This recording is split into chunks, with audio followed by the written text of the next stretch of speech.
Bonjour, morning brief du 10 novembre 2023. Alors, la bourse de Tunis rebondit avec un thune et termine donc sur une note positive avec un thune index qui aligne une hausse de 0,43%, portant ses gains annuels à 4,16% dans des volumes qui sont modestes.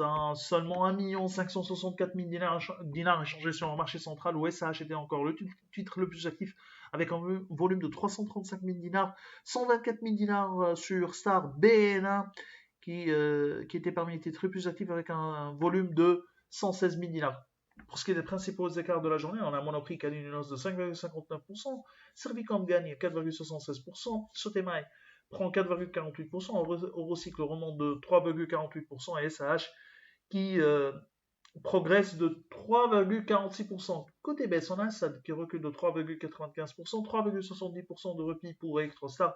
Cellcom abandonne 3,68%, 3,62% de baisse pour Paulina et STA qui lâche 3,48%. On a les résultats du premier semestre d'Assad qui sont inférieurs aux attentes. Un déficit de 7 189 000 dinars. Nous, on s'attendait à un déficit un peu plus de 7 millions sur l'ensemble de l'année 2023, contre un déficit de 3 742 000 dinars une année auparavant. EBITDA 2023 se limite à 259 000 dinars contre 1 891 000 dinars une année auparavant. Pour rappel, les revenus au premier semestre ont reculé de 13,5% à 37 41 000 dinars, avec les problèmes opérationnels, notamment en raison de le dossier qui concerne le recyclage et l'arrêt temporaire d'approvisionnement en batterie, en vieilles batteries. On a le vrai problème d'Assad, c'est une structure bilancielle fragilisée avec un gain à 3,4 fois au premier semestre 2023, 2,2 fois une année auparavant. Une structure qui devient bien sûr coûteuse, la charge financière à 4 671 000 dinars. Des chiffres vraiment alarmants qui alimentent nos inquiétudes sur les perspectives d'Assad. Assad qui euh, explique ces chiffres par l'arrêt temporaire de l'approvisionnement en vieilles batteries et de la production du plan de recyclé suite au retard du renouvellement de la grille de l'unité de recyclage. D'ailleurs, avec la reprise de l'unité de recyclage, la société aurait renoué avec les bénéfices à partir du mois d'août. Assad annonce également l'entrée en exploitation de la nouvelle unité de fabrication de plaques qui aurait un impact positif sur les prix de revient.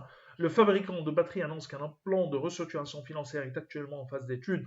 Alors, ça, c'est le plus important, puisque nous, on pense depuis 2020 qu'une injection en equity, en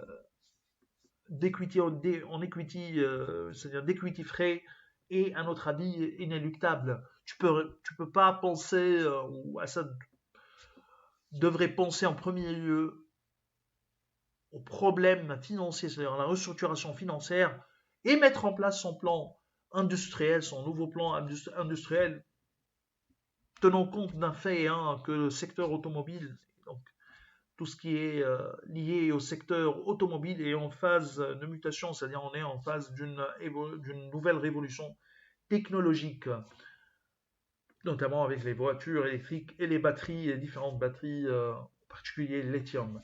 Alors, on vous remercie pour votre attention. On vous donne rendez-vous pour lundi prochain en vous souhaitant un bon week-end. Au revoir.